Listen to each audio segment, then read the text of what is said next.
see if I. Oh, it's not too bad.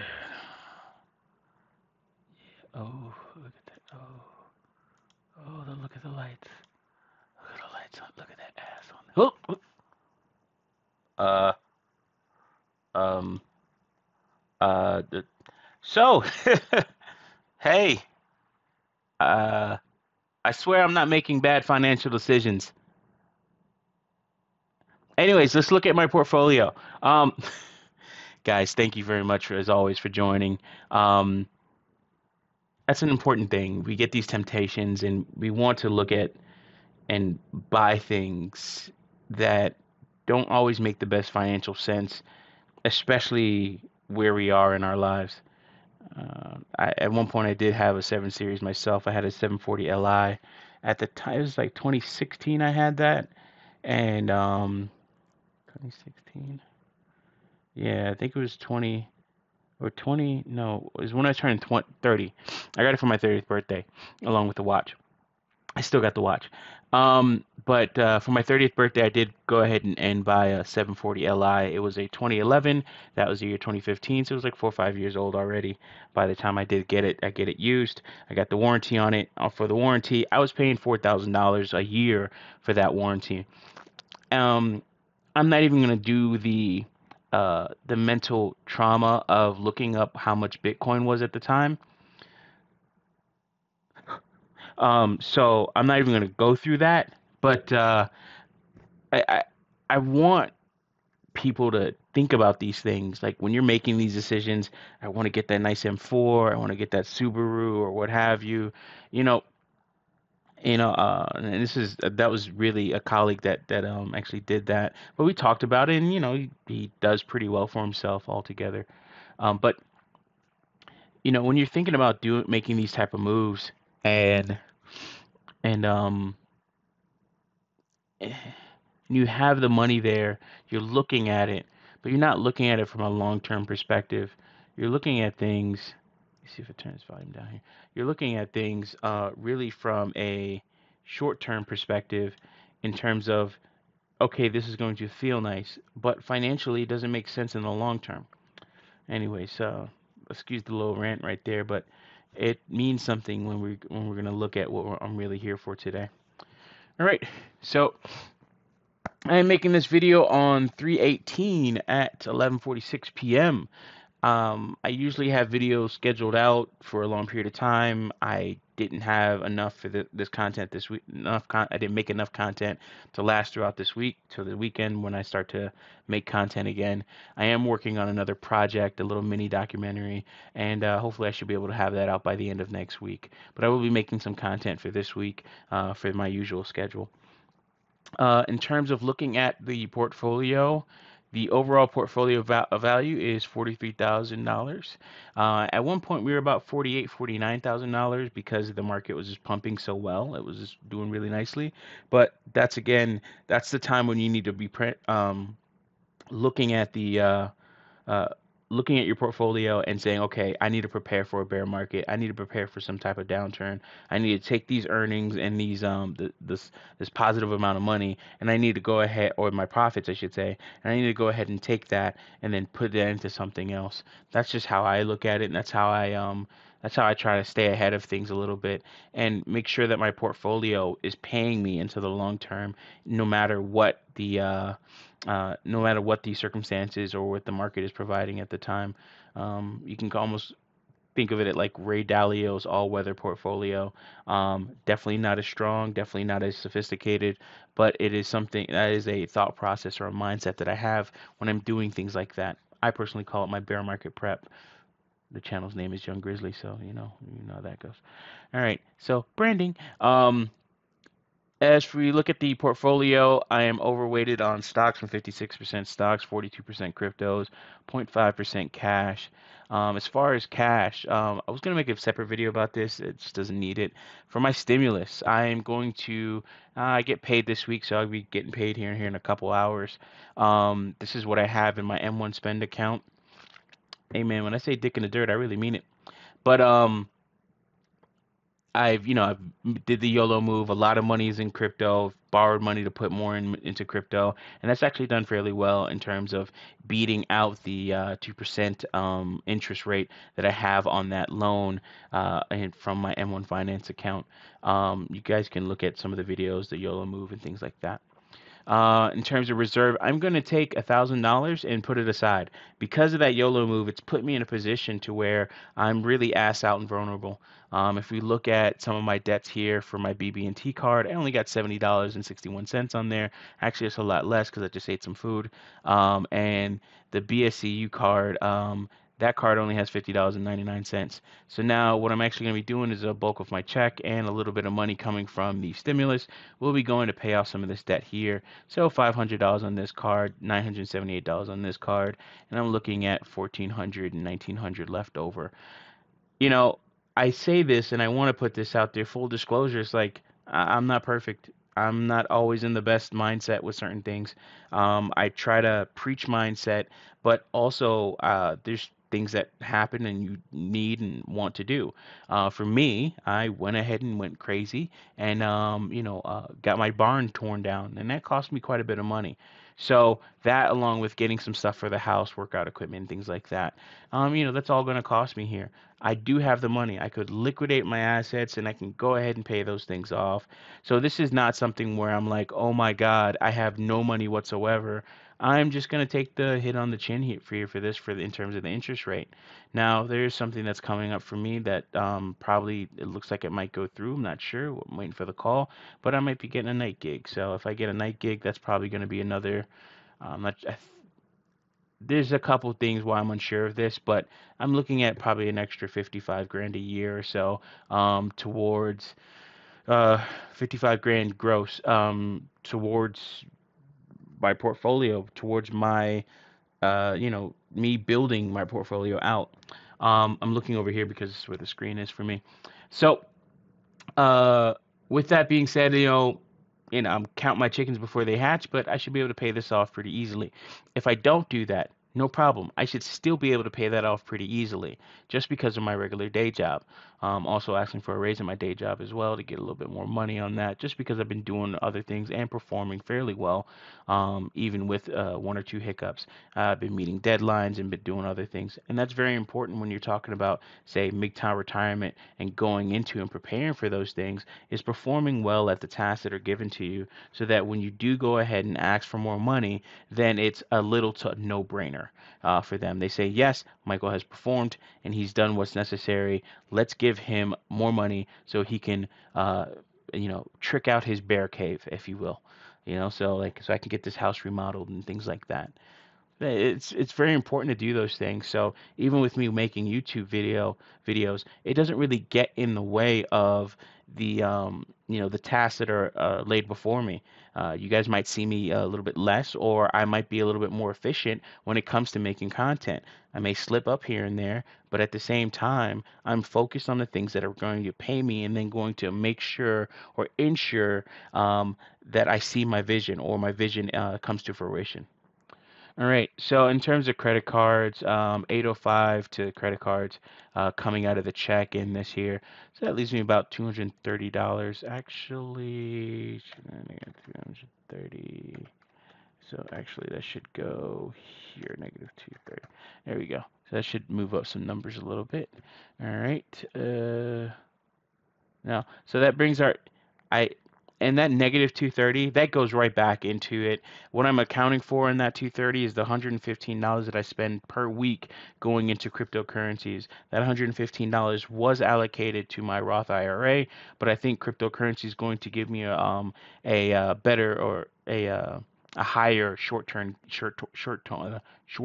gain. Then I can take that money and do what I like to call my crypto flip, take it from volatile assets and volatile things, take a little bit of money off the table, redistribute it among other cryptocurrencies that are maybe at a lower price, and then also take some of that money and put into more stable stocks like AT&T or anything else that's paying me a dividend or has a decent growth to it.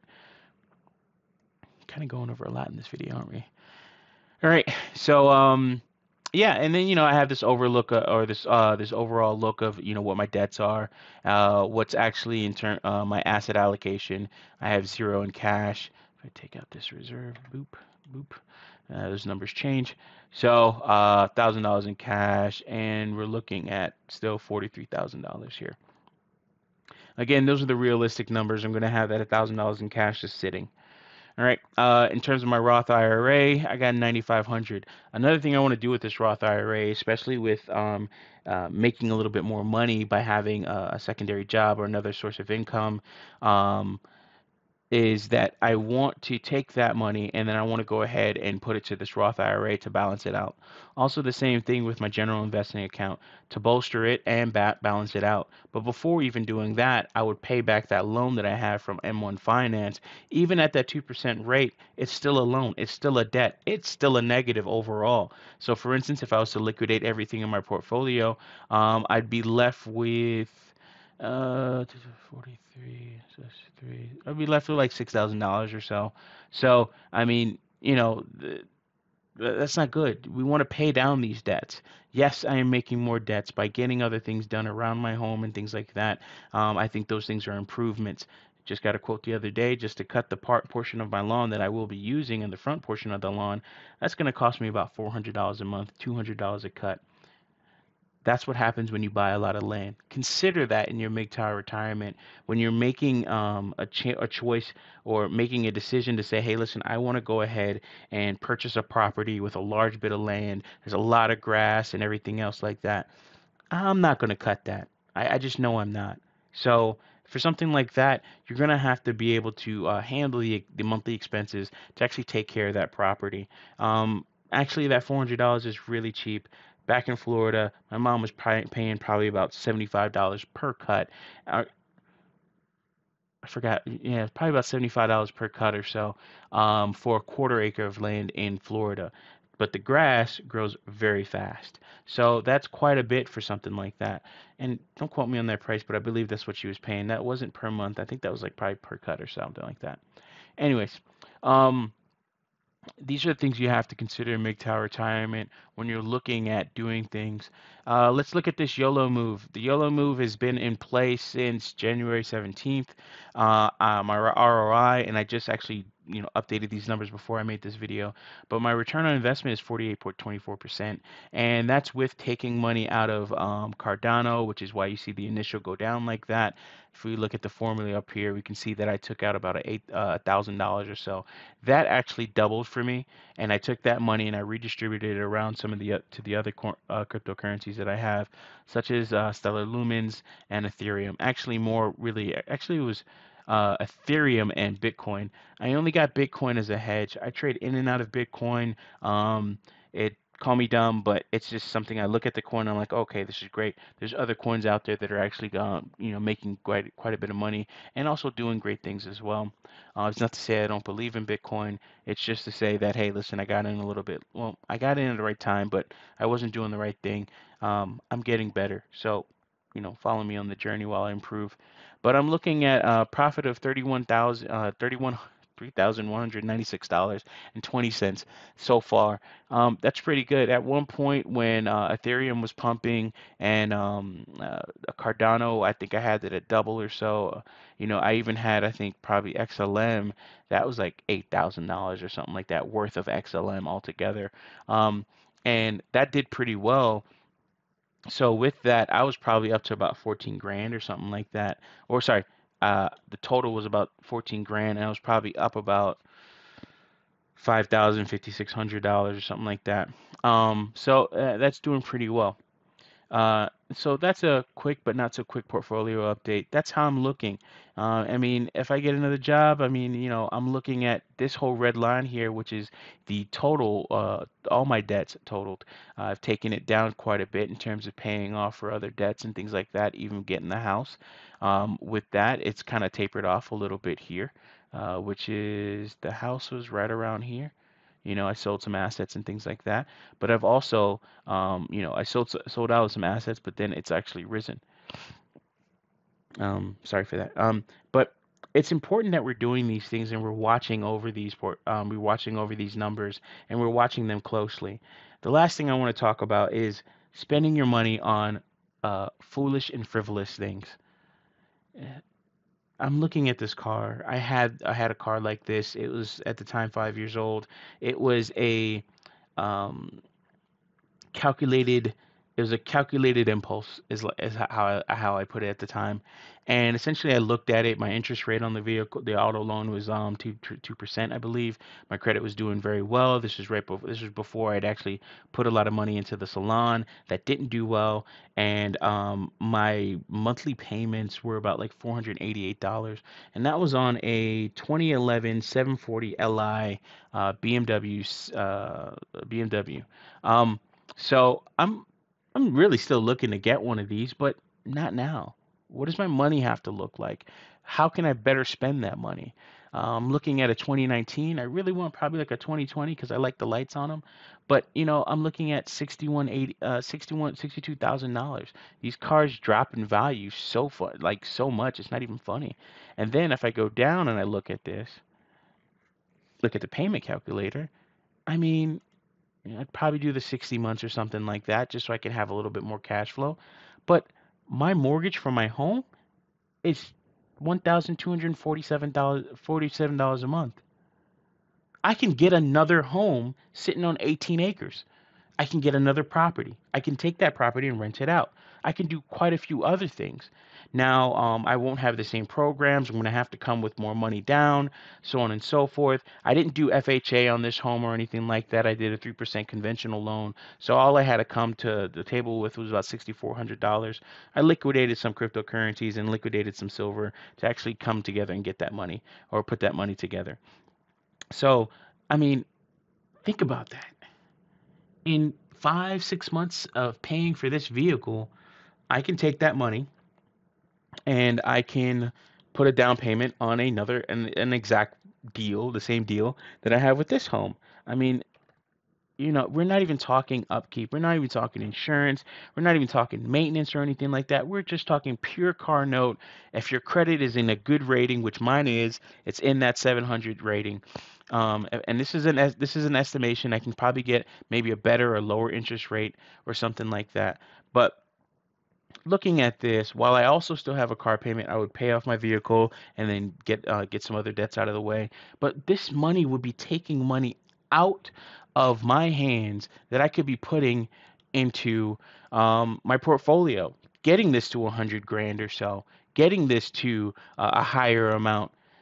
So when I look at that and I multiply that by five, that's $5,700. So if we do the plus another 1140, $6,800, 6 months, half a year of me paying for this car note, I could be actually putting money away so I can make another down payment on another home. The floors for this home, just getting a ballpark quote for some really cheap flooring to refloor this entire home would probably cost me about 8 grand or so. So that's probably about 7 months or so. Probably 7 and a half, right? About 7.5 months. What's the point? What's the point of doing these things when you have other things, other priorities in what's it called, in your pipeline that you need to take care of? Now, the real point of this is this article. I usually don't do these things, but I think it's very important that we look at this. Quavo and his girlfriend Saweetie. Saweetie was very well known for her statement talking about how, if your man's not getting you a Birkin bag, you need to get rid of him. These were like these were bullshit comments. The comment was made to quote unquote one up and shit on other women. It wasn't a comment that was made to it wasn't a comment that was logical in any sense. It wasn't a comment that was financially prudent in any sense. Looking at MTO, I think this is Media Takeout. Yeah, Media Takeout News, MTO.com or MTOnews.com.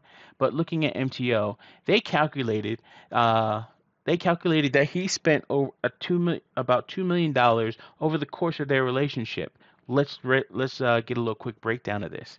MTO News did a bit of math, and Quavo has spent approximately $2,000 in gifts and vacations on his bay in the past 12 months alone.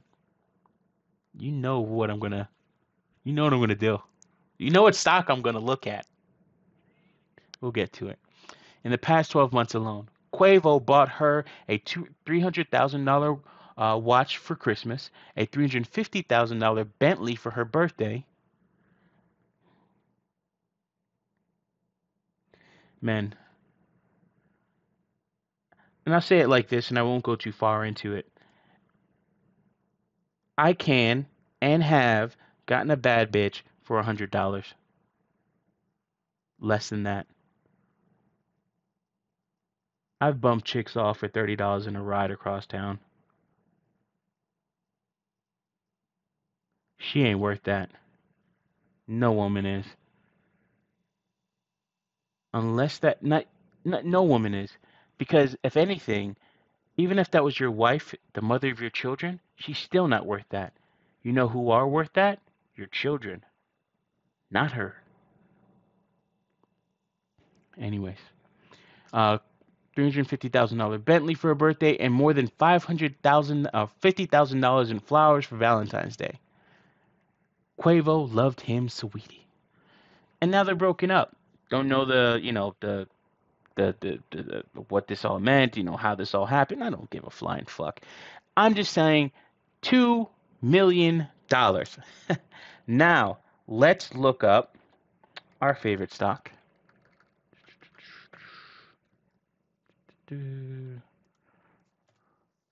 AT&T. AT&T has about a 6% dividend, I believe.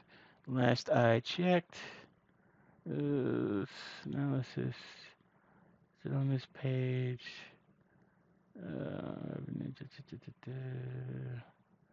Difference. They don't show it on this website here. Um, but yeah, AT&T pays out. The last time they paid out a dividend, it was about 52 cents. That was their last dividend payout. Actually, let's look at the chart here, and it should also tell us their dividend payouts as well. Indicators. Yeah, so we're looking at 52 cents. That's on January 8th of 2021 here. So if we go by that number, they're actually up right now at $30.01. So that $900 that I put into AT&T, let's go ahead and check that actually. See how that move is actually doing. If I'm probably on the negative, but if I'm too far into the negative, I probably made a little bit of money off of that. That was in my Roth IRA. Really should check these things before I do the video. All right, Roth IRA, growth, AT&T. On AT&T, I'm up $48.13, aka or 7.32 7.32%. My average share price is $29.99. So I'm up 2 pennies on average. And I own 60 shares. So those 60 shares, even at the 52 cents, I'm looking at about $30 plus, right? $30 and some change there. So if we take, this is the math I always do. This is what I talk about when you have this much money, what are you doing with it? Now, he may be well invested. He actually may be getting a dividend payouts. So him buying a Bentley or any of these other things, it might be like nothing to him because, hey, he's probably making $2 to $4 million every quarter off of his dividends alone. It's possible. The reason why I don't think that's true is because most of these rappers, they always end up broke for whatever reason. You never know. It is what it is. They're making payments on these vehicles. They're not buying them outright. And actually, it probably wouldn't be the best thing to actually buy these vehicles outright. Probably best to have them on a lease so that they return them and stuff like that. And then, they can write them off in, in their label, the record label or something like that. So, if you take that $2 million that he spent on his oh so sweet sweetie, divide that per $30.01, and that'll get you about 66,000 shares of AT&T multiplied by the last dividend that they paid out, which is 52 cents. You're looking at $34,655 per quarter that he could be getting from his quote unquote investment. Now, Did he put that much into her all at once? $2 million total. Those are the values of the things that he purchased. It's probably a fraction of that. It's probably in the ten. It's probably in the hundreds of thousands, if anything. But even if he took $100,000, or even if he took $200,000 and spent that in terms of, getting the down payment on the car, paying car notes, paying insurance, all this other stuff, and paying for trips. Even if it was 10% of that 200, he still would be looking a lot better if he put that in AT&T. AT&T, which is a stock that trades sideways, that really doesn't do anything on a regular day, on a doesn't do anything in terms of growth. If we zoom out here on AT&T, I mean, this one, it has its peaks. It's peaking at in recent months. It's last year, December 9th, it peaked at $31.46. This thing trades sideways. It's fairly stable, if you will, and it's a dividend producing stock that even during the pandemic did not cut its dividend. It shows no cutting of dividend on its dividend history if you look it up on seekingalpha.com. So when I look at these things and look at people spending this type of money, or look at even myself when I'm making decisions, say, hey man, that 7 Series looks nice, it's beautiful. But this is what you really should be looking at on a regular basis. One of the last things I'll say, because this video has gone on quite a bit, but Joseph Carson did a video recently, and he talked about the stimulus, and he's like, you get this $1,400 stimulus, but this stimulus, what if I could get a regular monthly stimulus based off of my dividends? And I was like, wow, that's a great way of looking at it. What if I was getting a $1,400 check, $1,400 check every month? Like just because I own, not just because, but just because I own stocks that are producing a dividend, and these stocks are actually making money for me while I sleep, while I do my active income, if active incomes, if I get another job. These things are important. This is the mindset you really should have when it comes to investing and even trading. Um, and that's pretty much what I really want to focus on, is just you know doing things like this, hammering into your head in a sense to say, don't spend all this money on frivolous things, cars, clothes, women. It just doesn't make any sense. I spent more money on my vehicle and my clothes than I did on women. That's the you know that's that was the lowest, in a sense. That was the lowest thing on the totem pole, lowest thing on the list of priorities that I had, is spending money on women that don't love you. Even if you get a woman that does love you and you feel a certain way about her, you have kids with her, even then, she's still lower on the totem pole, because she comes after your kids in a sense, depending on where you're looking at it. In a decent family structure, she should come at before or at the same level as your kids, because you have to look at things in terms of importance. That's just something that I've talked about with BGS and other people. But anyways, uh, when we're looking at things like this, the mindset is key. Do things that are going to pay you in the long run. Saweetie is not paying Quavo. In fact, she was costing him quite a bit. Estimated $2 million in gifts. This car would cost me quite a bit, and I can afford it. Uh, I will be able to afford it. Yeah, let me stop bullshitting. I can't afford that anymore. But working on that. But if I didn't have my vehicle, and there's a couple other things, but I wouldn't want to live with a nice car, a decent home, and barely enough money for an emergency. It doesn't make any sense. It would put me back to a check to check living. I've been able to escape that. I've been able to do better things. So, with that said, definitely want to say thanks for watching this video, and just understand, put yourself in a better position so you can stay in that better position, and do things to keep you in that better position.